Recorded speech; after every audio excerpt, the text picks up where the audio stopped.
Welcome back for another edition of the Unofficial Guide Disney Dish Podcast with Jim Hill. It's our February bonus episode.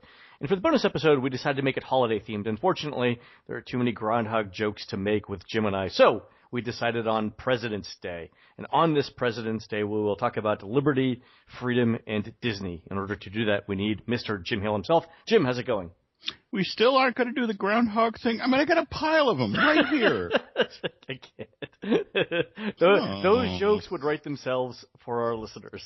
All right, fine. So it's President's Day, which always falls in February, and so we're going to do a patriotic themed here. This is a show about all countries, but mainly America, right? There you go. And to jump into it, I know that it's kind of a cliche among Disney fans that when you start talking about President's Day, you kind of, divert to Lincoln because, of course, great moments with Mr. Lincoln and the Hall of Presidents and how that that president factors into to do all these shows. But the reality is that Walt actually, that wanted to do something with our first president. And in fact, I've got a copy of a story from the Daily News, New York Daily News from October 2nd, 1964. And the reporter, Phil Santora, asks Walt, what's interesting about this is 2 years before Walt dies, and they're middle of, getting ready to celebrate Disneyland's 10th anniversary. And it's just sort of, is there anything you wish you could have done? And Walt's reply was, I'd really like to have done a movie about Washington. Really? Washington? Yeah, he was a great man who fought against all odds, not only against superior enemy forces, but also against pressures within his own government, which didn't believe in him. But here's the interesting thing, but I was told by the money boys in my organization that all movies about Washington and Valley Forge failed to make money. So a little bit of market research early on. Well, more to the point, just that everyone talks about, Walt got to do exactly what Walt wanted to do all the time, and that's really not the case. Roy actually kept him on a fairly tight leash, and it was like, even then it was a notion of, look, we have to make movies that make money. Right. And I know that you're passionate about this, but I don't think people will pay to go see that.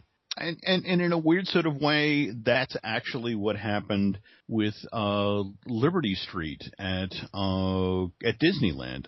This was, I think we've talked a little bit about this previously, where it was we sort of alluded to it. So it's sort of a small version of like the founding cities of the United States. So Philly, Boston. Yeah, it was originally supposed to open in the fall of 1957. It was designed to be a cul-de-sac that extended off of Town Square in Main Street, USA to the west.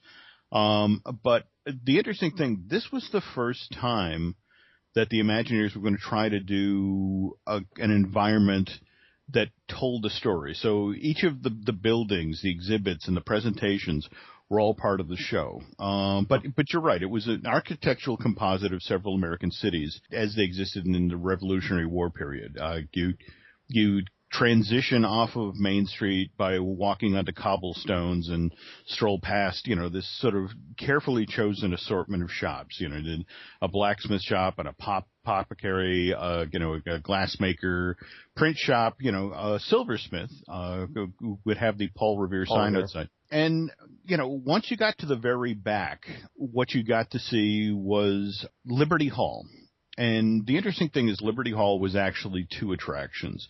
To the left was the Hall of the Declaration of Independence, and to the right was the Hall of Presidents of the United States. And the area you entered into, the lobby with this large foyer, had dioramas of famous scenes from American Revolutionary War period. So, you could see Washington crossing the Delaware, that sort of thing. Anyway, the Hall of Declaration of Independence show, actually, again, it's sort of showing off the way Disney did things during this period. What they decided to do was they did 3 of the most famous paintings related to the Declaration of Independence, but as three-dimensional sets, but with wax figures. So, for example, the first scene was the drafting of the Declaration of Independence by J.G.L. Ferris, and you got to see Ben Franklin and John Adams in consulting with Thomas Jefferson as he drafted the Declaration. Now, obviously, anyone who's seen The American Adventure knows that Disney eventually circled back on this idea, staged it in a much more dramatic fashion, ditched Adams, but you have Ben Franklin walking up the stairs to consult with Jefferson as he's signing the Declaration. Or excuse me, as Jefferson as he's writing it, yeah. He's drafting it. The next scene is actually the signing of the Declaration of Independence. I think we've all seen that painting of, the Founding Fathers, either at the table getting ready to sign or standing around the room, getting ready to step up. And the final image was Henry Moseley's ringing of the Liberty Bell. But again, these are done as just curtain rises. You get some narration.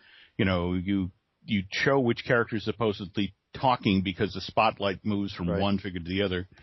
Kind of primitive, and now we jump across the street or across the foyer to the Hall of Presidents of the United States. And again, not the show we know today. Again, this was a show that was going to be mostly, just these wax statues of the presidents. Mm-hmm. And same thing, in fact, it started off with, this martial music is sounding and the lights came up and here's George Washington. You hear a speech of Washington's as the spotlight focuses on him, and slowly over the length of the show, spotlights hit additional presidents until finally, when the show wraps, at that point, this is 57. There's only 34 presidents, but that's the show. And, it's important to understand that this is,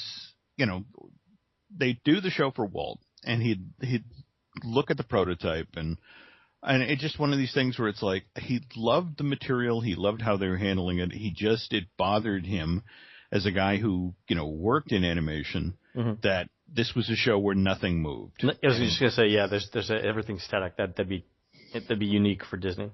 Yeah, and it was one of these things where it bothered him that the 2 huge presentations of this thing were going to be just static. And meanwhile, at the same time that this is being developed, Disney is doing its Johnny Tremaine film that initially started out proposed as 2 episodes for the Disneyland television show, but Walt loved the material so much that he buffed it out to a theatrical release. Mm-hmm. And then again, just because of, he was so inspired by the material, this is what led to The Land, and he kept look at how dynamic the movie is. When we look how interesting these characters are. We got to make a move. So in the end, this came off the table while Walt just decided, until we can figure out how to make these, the Founding Fathers and the President's move, this just isn't worth pursuing. I don't want to do, a half-assed, version of the show. This is our country's history. We need to honor it.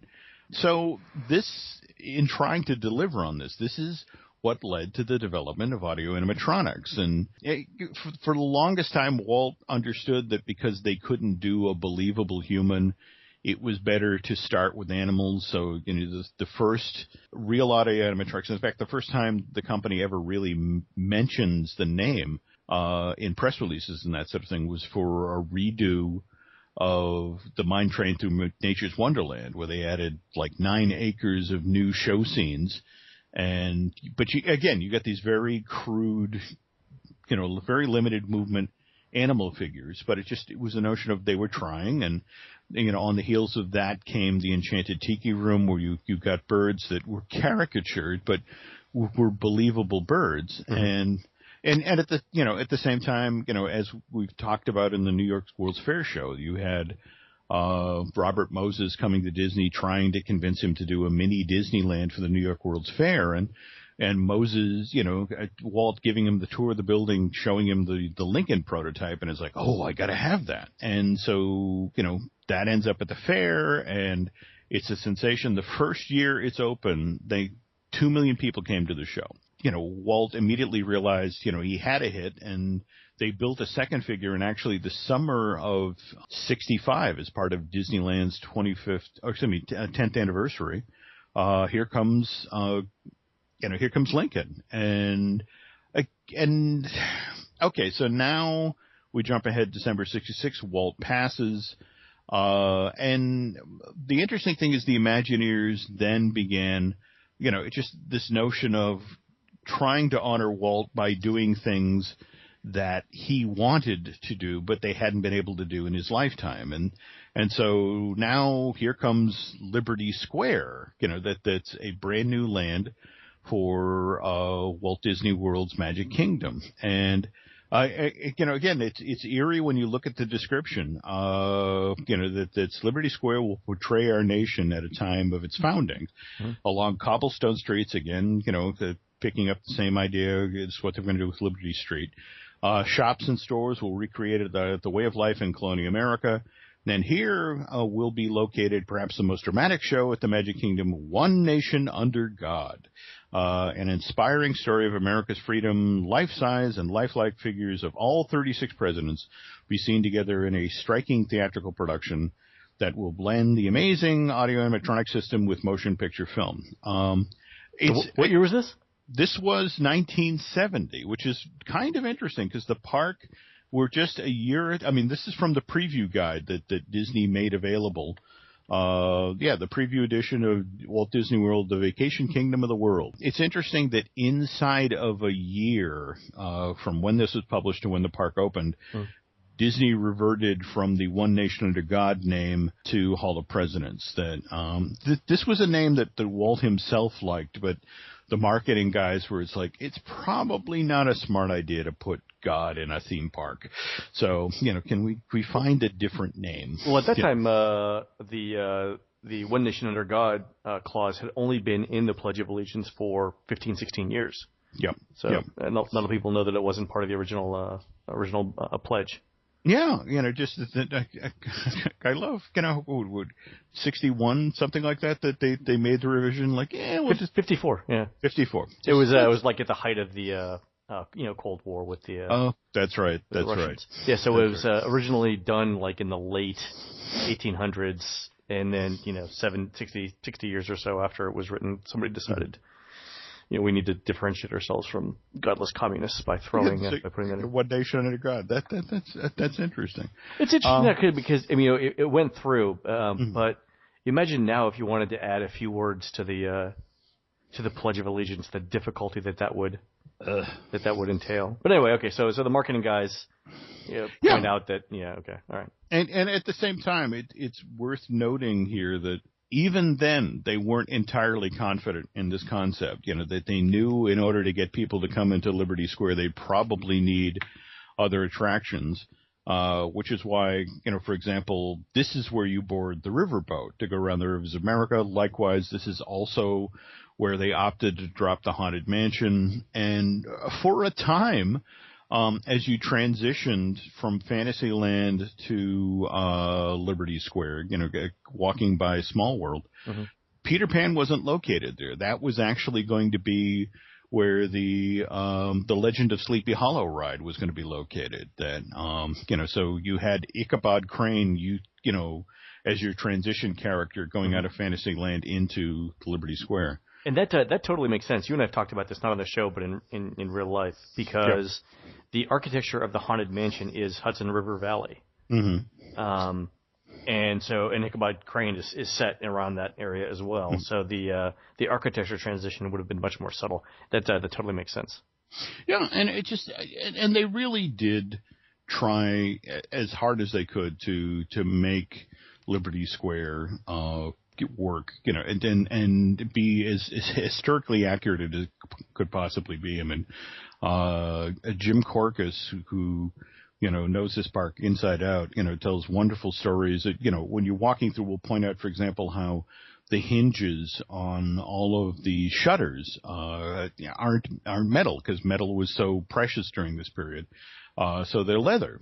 Likewise, if you go to the Liberty Tree, Disney does keep it as authentic as possible. If you look up into that tree, you are looking at dozens of different designs of lanterns, because that's actually how the Sons of Liberty designated where they'd be meeting each night. That if because they didn't want the British to know where they'd be meeting up. So if you went by the tree and there was one lantern lit up, you'd know Joseph owns that lantern, so we need to go to his house tonight for the meeting. So it's some great storytelling. Really? Yeah. But at the same time, there's stuff that fell off the table. That there's, for a time, in the tradition of Disney walk-around characters, Disney was looking into hiring a Ben Franklin look-alike who would sit in Liberty Square and sort of do the Poor Richard's Almanac. Aphorisms from Poor Richard. Just walk around spouting stuff. Yeah. Yeah, and and again that just kind of fell off the table. I think the problem is Florida has so many retirees. You'd think that it was just some random guy walking around with early onset Alzheimer's. I mean, that's a terrible, terrible thing to say. Well, the interesting thing is I've seen a prototype of the costume where they decided the safest way to go was this wasn't necessarily historical Ben Franklin. This was Ben Franklin from the Ben and Me featurette. So they I don't know if you've seen this one where it's the little mouse that would ride around in Ben's hat, acting as sort of his Jiminy Cricket and, guiding him through, the various decisions he made over his career. And, so it's like, so you have this guy in a Ben Franklin costume with this teeny tiny mouse sticking out of his hat. And it's just sort of like, okay. That's a little too inside baseball right there, I think, for most people. There you go. All right. So is the Ben and Me featurette? I'll have to find it on YouTube and post it in the show notes. All right. Yeah, it's a weird little again during a period when Disney feature animation was definitely floundering, and so that they tried some longer and short form pieces just with the hope of okay, we're keeping the guys employed. Yeah, good. But I know we talked about some of this stuff previously, but once they opened Liberty Square, they found out the hard way that this was really going to be a tough part of the park to operate. Oh, yeah. And for example, it's one of the major throughways for the parades, but the parade floats really got beat up rolling over the cobblestones, and coupled with the fact that they built a recreation of the Concord Bridge, which the span that arched and again, that's the thing. They had a bridge that arched, and more parade floats got stuck on that bridge because, they would just go up the arch and founder, and they bottom out. So they actually, a couple of years in, had to rip out the authentic-looking bridge and go with something that was much more parade-friendly. Wow. So that's the one over by Sleepy Hollow that connects Sleepy Hollow refreshments to. Yeah. There you go. Okay, so anyway, now to jump ahead again, we now get to Epcot, and it's doing. So the notion is that we're going to do, the Future World and World Showcase, and the original plan was to serve as sort of the ambassador and the gateway. In the place now where, as you exit Future World. And begin to go to World Showcase. There was going to be this massive pavilion built that was going to be the American Adventure. The notion was that America, stood with its feet both in the future and was a member of the world community. So it made sense to put America there. Okay. But at the same time, it was the whole notion of we were now in. The 70s. We'd just come through our bicentennial. And we'd been kind of beaten up during that decade. So the feeling was to do, not necessarily an openly patriotic show, something that while it showed that we had pride in America, at the same time that we recognized the challenges, and that whether it was African Americans or Native Americans or women, those that hadn't necessarily come straight through the door with their full complements and rights and freedoms. And right. So this is 76. Yeah. Right? This is late 70s. So we'd gone through. I mean, just to set the stage, we'd gone through Vietnam, Watergate, Yep. First OPEC oil embargo. Yeah. Inflation. Okay. All right. So this is in the late 70s. We went through the Iranian hostage crisis. Yeah. So okay, I get the subdued America sort of idea floating around. Okay, go ahead. Yeah, just the whole notion of that again that we're not a simple story. It's America's a complex story, and at the same time trying to figure out how to tell that in a dramatic way. And honestly, Randy Bright, the Imagineer who ended up in charge of the project, he was the third guy through the door. I mean, really? Disney had hired some very high name Hollywood directors to come in. My understanding, I want to say, if both Frank Capra and John Ford were still alive during this period, and they initially kind of reached out to both of them with the notion of, guys who had done quintessential American films, and, what could they do with this story? And evidently the conversations that Disney had with them, like, we need to, Capra was kind of, it's a wonderful American life. And it's like, no, I don't think we want that. I don't think we want to revisit Clarence, the wonderful angel. But yeah, I mean, they're just some fascinating stories from that period. But in the end, it ended up back in house, and Randy Bright, who we sadly lost due to a bicycle accident a couple of years after Epcot opened. But he figured out how to do it. He figured out how to tell this complex story, but that, in fact, it's kind of ironic when you remember the description of, Hall of Presidents, where it's, a striking theatrical production that will blend audio animatronics with motion picture film. And, American Adventure did that, but took it to like the nth degree. Just there's some amazing stagecraft there, and huge sets, huge. Yeah. And coupled with the, the sweeping way they use the film element. And they do a great job. I wish, honestly, they'd refresh it more often. Again, I think that's my only complaint with the show. They've circled back a couple of times over the past couple of years and redone the film montage at the end, but I think we're really overdue at this point for a fix. Well, the problem is some of the sets are so complex that building them is a non-trivial task, and then for every scene that you add, you've got to delete one. No, absolutely. So, and there's every one of those scenes has a sort of built-in constituency that would object to you taking it out. And, it's kind of interesting. I heard a rumor relatively recently because, of course, Disney has Idina Menzel in-house these days, with, having voiced Elsa for Frozen. And I've never heard of that. I don't know what that is. Just kidding. Okay. And, she's, in fact, just this month, she's getting ready to do press for the new Frozen feature short, and, in the worst kept secret in the world of, working on the Frozen 2 sequel. But, anyway, there's been some talk about when they do revisit, American Adventure and at least rework the film montage, which I guess the interesting thing is supposedly it's being piggybacked on the redoing the film montage for the end of the Great Movie Ride now that Turner Classic is coming in as the sponsor. But the whole notion is, could we, while we're doing one film, rework the other one, and could we maybe persuade Idina to be the person who sings Golden Dreams at the end of American Adventure? That'd be interesting. That would be interesting. I don't know if that's the exact voice, but, again, this is the modern Disney company. It's just sort of like, get me a celebrity, I'll do the rest. Okay, so anyway, back to Epcot. Okay, American Adventure opens with that park in the fall of '82.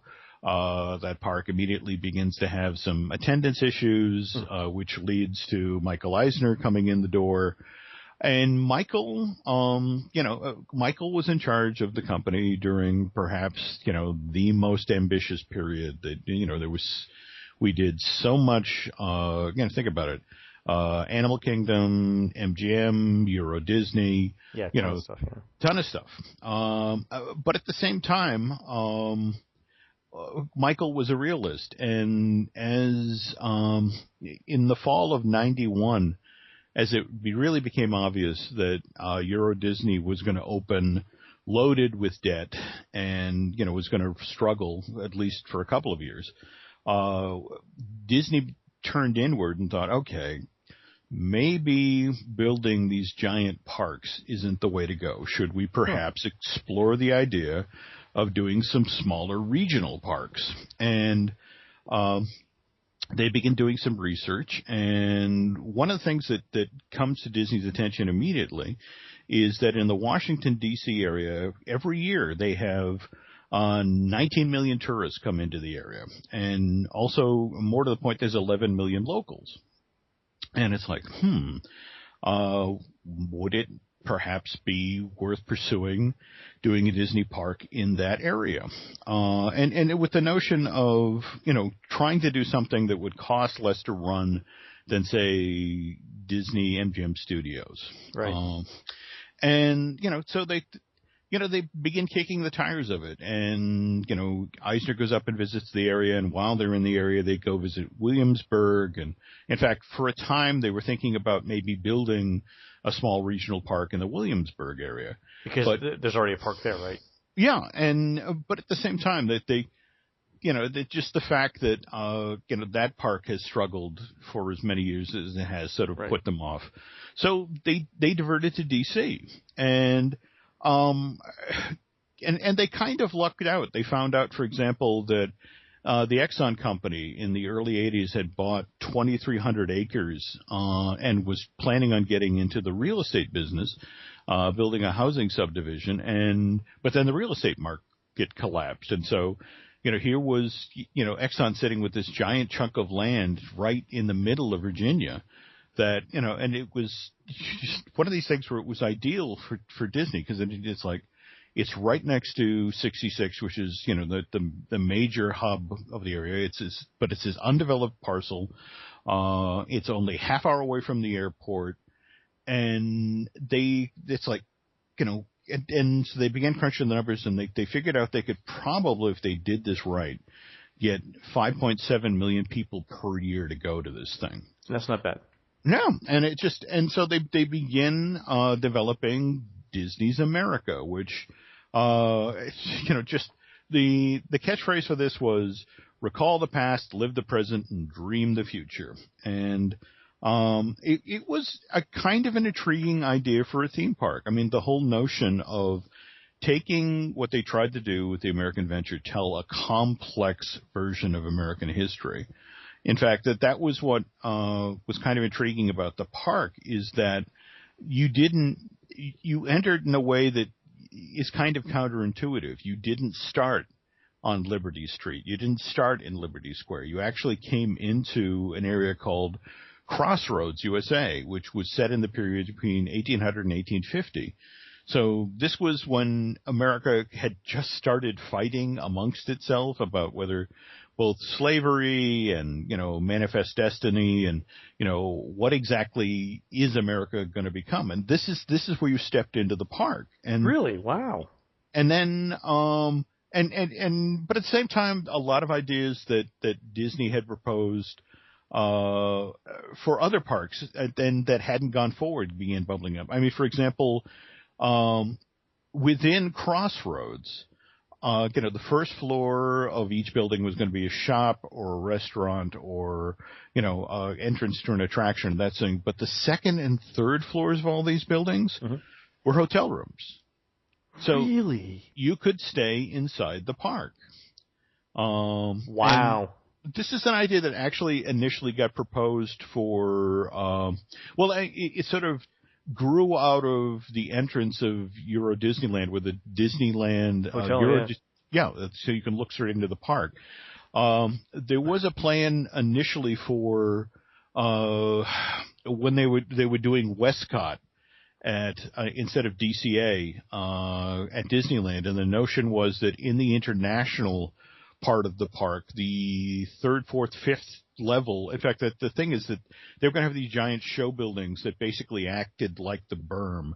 You wouldn't be able to see out of the park because if you were in the Asian section of the park, it towered over you. Likewise, Russia or, that sort of thing. But again, third, fourth, fifth floor of these hotels were all going to be hotel rooms.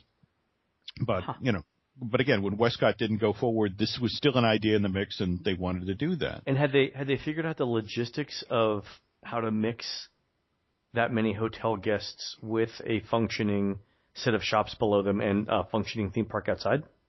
I've actually talked with a couple of folks who were involved in this part of the project. Obviously, soundproofing of hotel rooms was going to be a key issue because, face it, that at 10 o'clock when all the guests go home, you suddenly have all the trucks who come in to restock those shops and restaurants. Likewise, the guys going through with the very loud steam cleaners that are taking all the gum and the candy off the ground and that sort of thing. Right. People have this sort of romantic notion of, I'm going to be alone at a theme park after dark, and it's, oh God, you don't want to be. You win every piece of equipment from the Granger catalog ever. Yeah, it's just like, no, this is a bad idea. And it's interesting looking at the layout of Disney's America and understanding that Crossroads is right in the heart of the park, and as you come in the entrance, it's the equivalent of if you let people stay in the second floor of Main Street USA. It's just sort of like, I know when they were doing Westcott, the notion was that facing out onto Harbor and Catella would actually be these cut-ins that would be the driveways for the hotels, and that there'd be lobbies facing out to that side, and you would you could go up into the hotel from that side, and your room would look out into the park. But all of the entrance, all of the the business side of the hotel faced out into the street, not the park. And then there'd be discrete entrance and exits to these hotels that would be key card driven. It was obviously still an idea of boarding when I was talking with these guys. They still hadn't quite figured out how they were going to do it, but they knew from guest surveys whenever they did a presentation of this program, which they called Live the Dream, people just went nuts. The notion of, oh my God, I get to stay inside of a Disney theme park. Yes, of course I want to do this. As an aside, now that there's only one Disney Deluxe hotel in Walt Disney World now that does not have Disney Vacation Club, and that's the Yacht Club, right? Mm-hmm. I would not be surprised to see a DVC inside of a theme park, a very limited number of, like they did with the bungalows. There's 20 rooms, at the Polynesian that are super expensive but super desirable. I wouldn't be surprised if actually that was the next idea floated for a DVC. We'll see what happens. Well, remember, we've talked about this, that there was, what is it, when you come into the Magic Kingdom, the exposition hall that's on your right, the place where you can now go to meet Mickey. The theater, yeah. Yeah, that was supposed to be a hotel. Yeah, I get it. That was supposed to be a hotel, and it wasn't all that long ago where there was a discussion about taking the executive parking lot, because they were building, in fact, that bypass that they're building behind the right side of the Magic Kingdom. It's Main done Street, now. So, yeah. The notion was to create a full wall for this this bypass that they were going to extend to build a hotel back there. We're talking a boutique hotel, maybe 200 rooms, if that. Yeah, tiny. Yeah. And with the notion that if you paid top dollar, There would, in fact, be a third or fourth floor of the hotel where you could look out into the kingdom that was recessed far enough back that, it wouldn't necessarily visually intrude into the theme park for the day guests. But at the same time, the whole notion of you could finally have that view from every Magic Kingdom commercial you've ever seen of the castle and the fireworks from your room.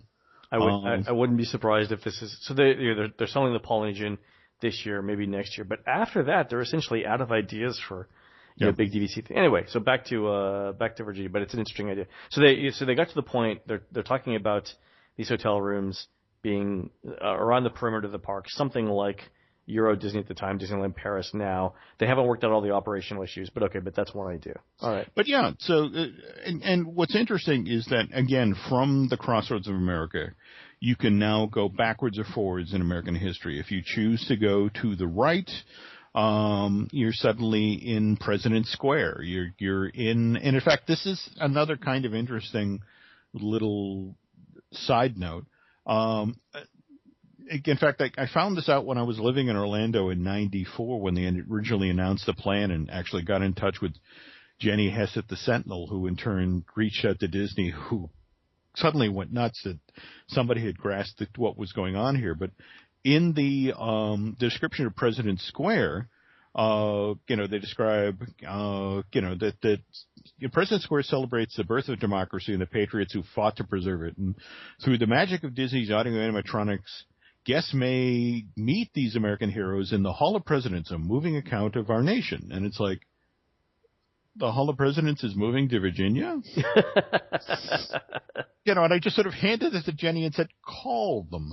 And Disney scrambled so quickly, because it was just one of these things where, we can neither confirm nor deny that the Hall of Presidents is moving to Virginia, something like that. But at the same time, what was kind of interesting is that they also, during the same period, there was sort of bubbling up that they were going to take Hall of Presidents out and put in a motion, an attraction much like Honey, I Shrunk the Audience. You know how the stage floor moves there? It was kind of this weird, marriage of that technology with soaring, the notion that you were going to sort of fly over great moments in American history. That the belief was that because basically Hall of Presidents attendance from 76 going forward began to tank, and no amount of changing out the presidents or having or Bill Clinton or Obama or George Bush speak changed the fact that people who had seen the Hall of Presidents was like, I don't need to go see that again. I've already had my 22-minute long history lesson. So the notion was, okay, so let's just make use of these figures, move them to Virginia. In fact, the idea that was actually being floated there was that they would put each of the presidents, rather than group them on a stage, you'd walk down this long corridor filled with little little rooms where there would be 3 or 4 of the presidents grouped, or individual alcoves depending on the site plan, and you could go up and hammer on the button, and Millard Fillmore would talk to you. That sounds funny, but I've often thought that one interesting way of redoing Hall of Presidents is to vary who gets to speak with each show. Yep. So, everyone knows that, it's Washington, Lincoln, and Barack Obama who get to speak now, right? But why not, Franklin Delano Roosevelt? Why not, Grover Cleveland? Why not Millard Fillmore? I at the very least, I'd love to hear, Ulysses S. Grant, to try to explain away Teapot Dome. Exactly. Just sort of like, I was out of the room at the time. I had no idea. Mistakes were made. Yeah, but you go in and, you might always get Washington, or you might always get Lincoln, and, maybe you get the current sitting president, but maybe they feature one president each time who explains what the big controversy was during his term and how he solved it, looking at, not only the history of the United States and its founding principles, but what he was thinking future generations would look at as the most important decision. That's not a bad idea. I agree. And yeah, but that's again that was what was kind of intriguing about what they were trying to do with Disney's America. The whole notion of let's do this hyper detailed take on American history, where in fact, this is what they the bullet point for Disney America. Our goal when you finish an 8-hour day here is that you'll have experienced an intelligent, entertaining, challenging view of America. And the other thing, frankly, what's kind of intriguing about this is, okay.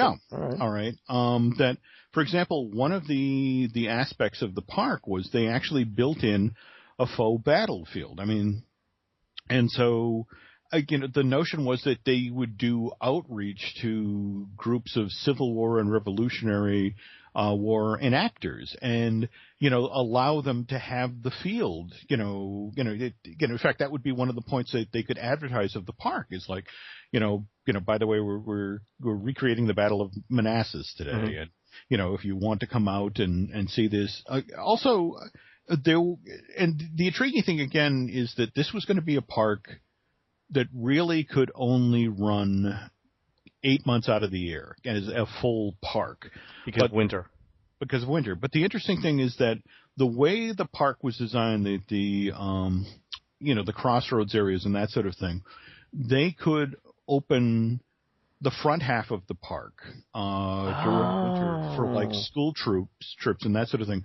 More to the point, they also planned on building television broadcast facilities here with the notion of this is where, for example, you could hold a presidential political debate or, a public affairs forum or TV specials. I mean, it's interesting. This all predates the acquisition of ABC, but, it would have been genuinely intriguing if this had gone forward and ABC had then become, this arm of Disney. Right. That they would have made use of the broadcast facilities in a heartbeat. Yeah.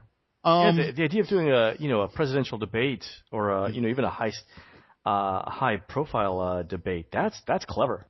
Yeah, I agree. Anyway, I don't want to get too deep into Disney's America today because again, I honestly think one of the things Len and I hope to do in the future is a more in-depth presentation on this. In fact, I kind of hope that this at some point we may turn this into the follow-up for our New York World's Fair thing that we did on location at Flushing Meadow, because I think to go to Virginia to talk about this would be killer. That'd be fantastic, yeah. But I want to talk about, as we're touching on this, what happened when the PR storm started. I remember where I was when it hit. Like I remember literally, and this is just a side anecdote. I was sitting in a 7-Eleven parking lot. Mm-hmm. When it all hit the fan, and I remember reading, I think it was USA Today or something at the time, when they realized when Eisner realized that it wasn't going to happen. I remember reading those articles. Yeah. It was tough because this was something he was genuinely passionate about, and more to the point, Michael was trying to do a different Disney with this. I mean, for example, he envisioned that, you would come to, Disney's America as a family for a 2.5-3 day long stay. But the notion was you do 1 day in the park. You're staying in the Disney hotel. The next morning you get up, you get on a Disney bus, much like the Magical Express. Mm-hmm. And as you're sitting there in your seat, a film begins to run about the Smithsonian or the Washington Monument. It's like the early version of Adventures by Disney. There we go. All right. Wow. And the notion that you would get this film that explained how the Washington Monument was put together and the troubles and, how they had to stop building it during the Civil War and all of this background and history. So when you arrived, you were that much more prepped. You understood the history that much more, that you had all this information in hand. And that was the notion that we'll set the stage for what goes on in, what you see in Washington, but you then go and experience it yourself. You're the one who has the personal experience.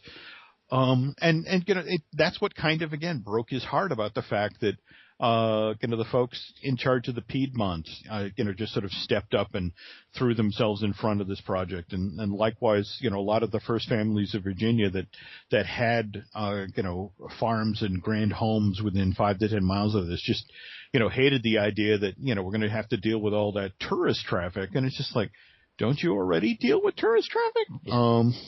So anyway, and that coupled with the fact that they were getting hammered about, from historians about how dare you call it Disney's America, because, and so. Yeah, to appropriate the entire, legacy of America for, I think, yeah, okay.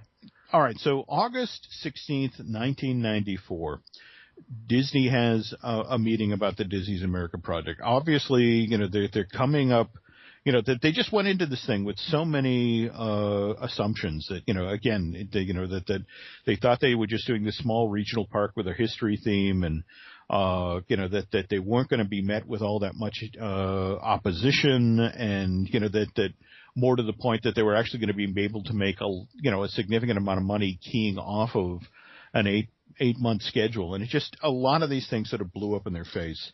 So what they decided to do was sort of revisit the concept. What if they stepped away from 100% history and went in a different direction? And this is when, for the 6 weeks or so before they finally pulled the plug on the project, and I think it was the September 29th of 94, they developed an alternate park called Disney's American Celebration.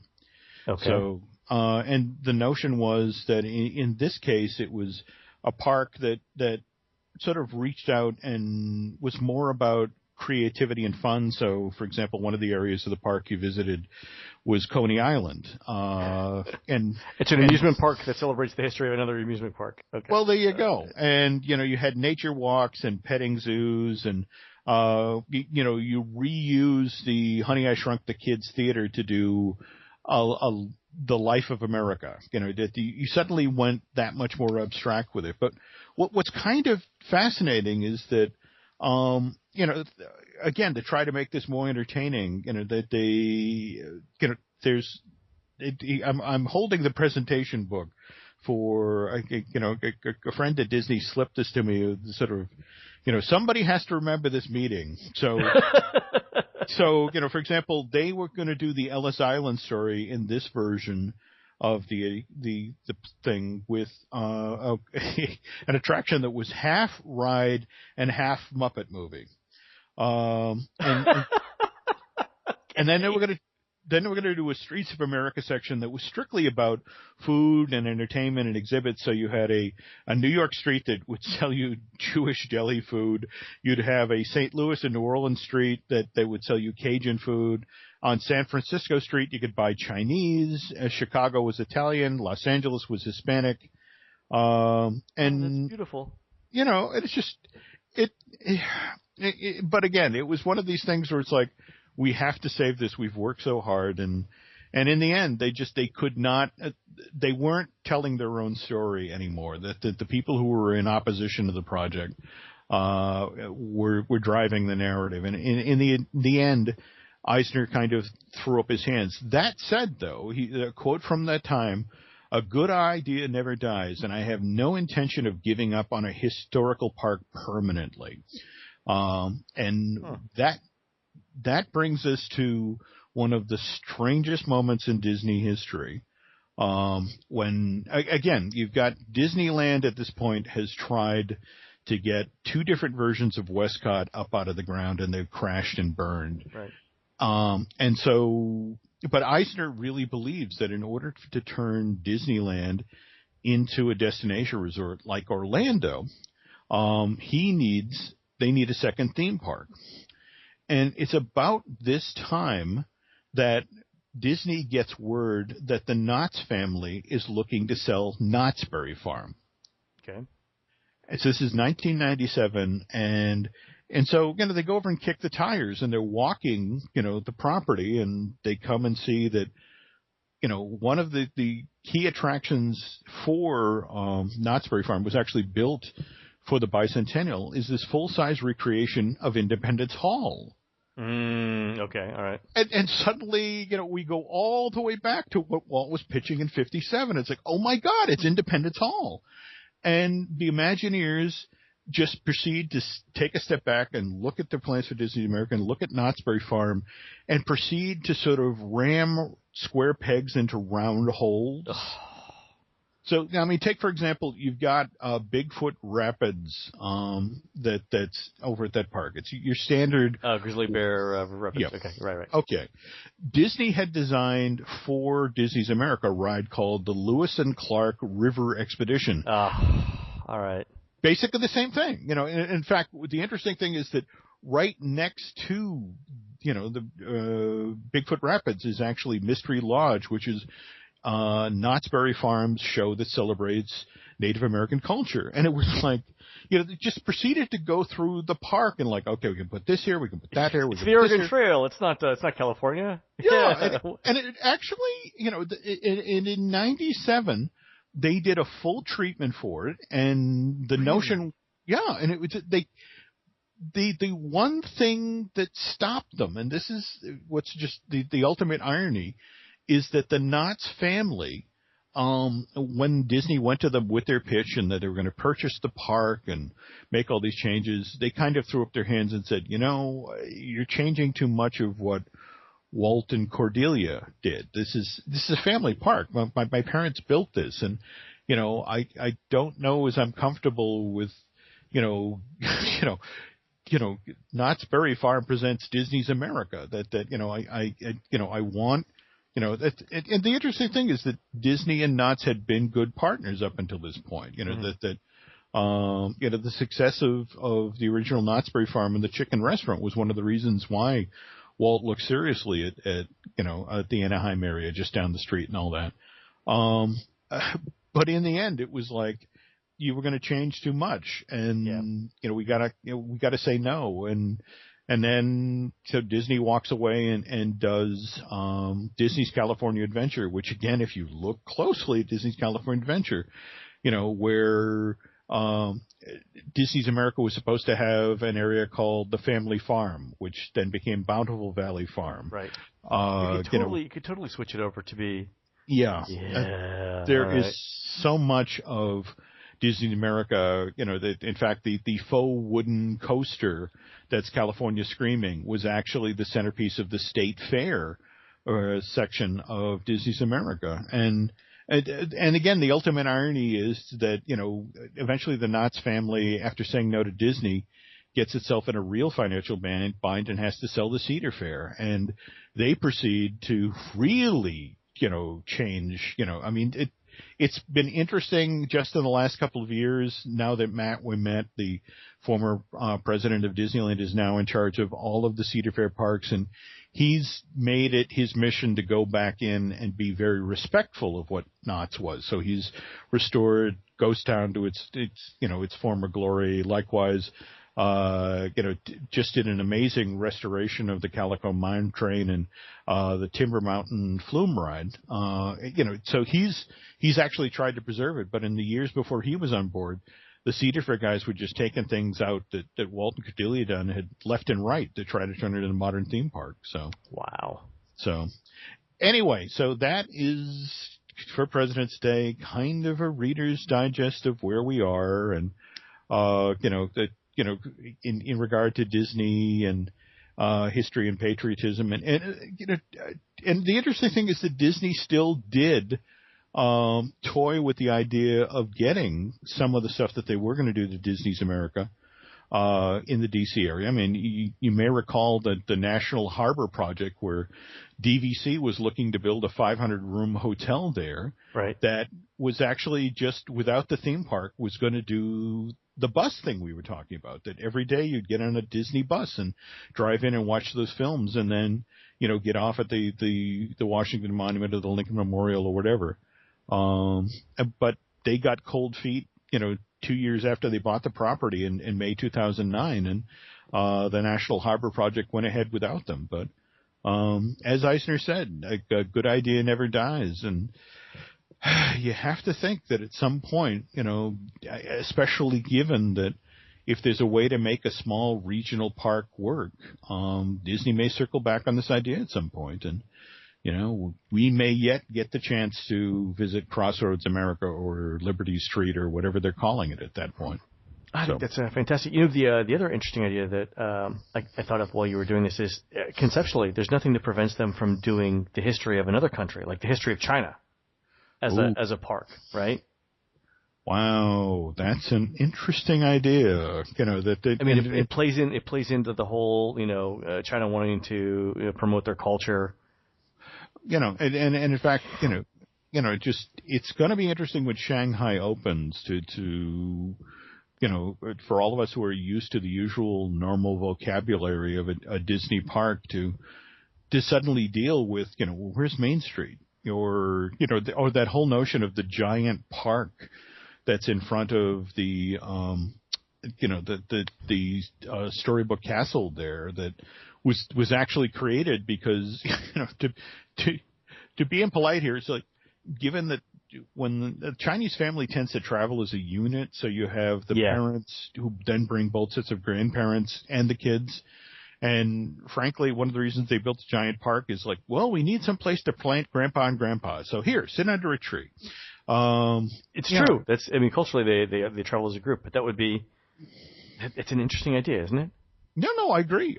And face it, Disney is out there kicking the tires for other international parks. I mean, how many times have we talked about Brazil and the land searches that Disney's done down there? So I don't know, that's a genuinely intriguing idea. And at the same time, just in the past week, word leaked about they're moving forward with the second park for Hong Kong, the one that's supposed to be built on that piece of land right across from the entrance complex. And who knows, maybe, a little Chinese history there. So it's a great idea. Very good. Oh, this is super interesting. I've added a couple of things to the show notes, including the J.G.L. Ferris painting of the Declaration of Independence, a link to YouTube, the Ben and Me featurette, and I've managed to find a classic photo of that arched Sleepy Hollow Bridge, Jim.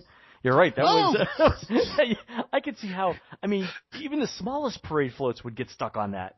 Just yeah. You just be. It's almost like they wanted to put a teeter totter there and then didn't. So look for those things in the show notes. That'll help illustrate what Jim's talking about in the show. Jim, has been a great show. It's really, really good. It's a fabulous bonus episode for February. Well, it was fun to research, and like I said, though, we really need to do a deeper dive on Disney's America because that is just one of those amazing things that, honestly, if they had built it, I think they were. In fact, the guys at Disney flat out admitted that had that one worked. We've always heard the stories about Disney possibly doing something in Texas, and there was supposedly a follow-up park that was supposed to have celebrated the American West. So, I mean, we could have been talking about an entirely different, Disney theme park experience going forward. But that's, again, a story for another time. Excellent. Looking forward to it. All right, Jim, thanks very much for the show. You've been listening to the Unofficial Guide Disney Dish Podcast with Jim Hill. Please go onto iTunes and rate our show and tell us what you'd like to hear next. For Jim, this is Len. We will see you on the next show. Take care, folks, and happy President's Day.